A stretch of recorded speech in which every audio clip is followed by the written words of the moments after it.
કેદારિયા નજીક માતાની નજર સામે ટ્રેનની જ હડફેટે બે માસૂમ બાળકોના મોત થયા હતા. માતાને ઈજા તેમજ 1.5 વર્ષના દીકરાનો ચમત્કારી બચાવ થયો હતો. હળવદ પંથકમાં આજે મોટી દુર્ઘટના સર્જાઈ હતી. માતાની નજર સામે ટ્રેનની ઠોકરે ચડી જતા જ બે માસૂમ બાળકોના મોત થયા હતા, તો ઈજાગ્રસ્ત માતાને સારવાર માટે હોસ્પિટલ ખાતે ખસેડાઈ હતી. બનાવની પ્રાપ્ત વિગત મુજબ હળવદના રણજીતગઢ તેમજ કેદારિયા ગામ વચ્ચે માતા અને તેના બાળકો સાથે રેલવે ટ્રેક ક્રોસ કરી રહ્યા હતા, ત્યારે માલગાડી આવી જતા માલગાડીની હડફેટે આવી જતા જ ગોપીબેન બંજાણીયા ઉંમર વર્ષ 5 તેમજ નિકુલ બંજાણીયા ઉંમર વર્ષ 3 એમ બે માસૂમ બાળકોના મોત થયા હતા. માતાની નજર સામે જ બે માસૂમ બાળકોના મોત થયા હતા, જ્યારે માતા મંગુબેનને ઈજા પહોંચતા સારવાર માટે મોરબી ખસેડ્યા હતા, જ્યારે એક 1.5 વર્ષના બાળકનો આબાદ બચાવ થયો હતો.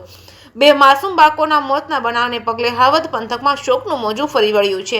આ બનાવથી નાના એવા ગામમાં હૈયા ફાટ રુદનના દ્રશ્યો સર્જાયા છે. જે કેસની ગુજરાતી સાથે મહેશ સુતેરિયા, સુરેન્દ્રનગર.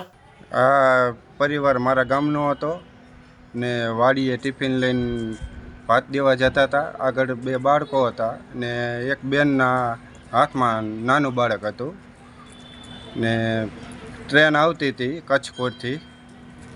બેન બાળકોને બચાવવા ગયા પણ બે બાળકો ટ્રેનમાં આવી ગયા. બેનને હાથ આવી ગયો ટ્રેનમાં. ગોપી કરીને ગોપી નામ છે છોકરીનું, એ 5 વર્ષની હતી, એ મૃત્યુ પામી છે. ને એક નિકુલ કરીને 3 વર્ષનો હતો, એનું પણ મૃત્યુ સરકારી હોસ્પિટલે થયું છે. ને બેનને મોરબી રિફર કરાયા છે, અહીંયાથી રાજકોટ રિફર કરવામાં આવ્યા છે. બેનને ગંભીર ઇજાઓ થઈ છે. ખાલી બેનને ક્યાં લઈ ગયા છે?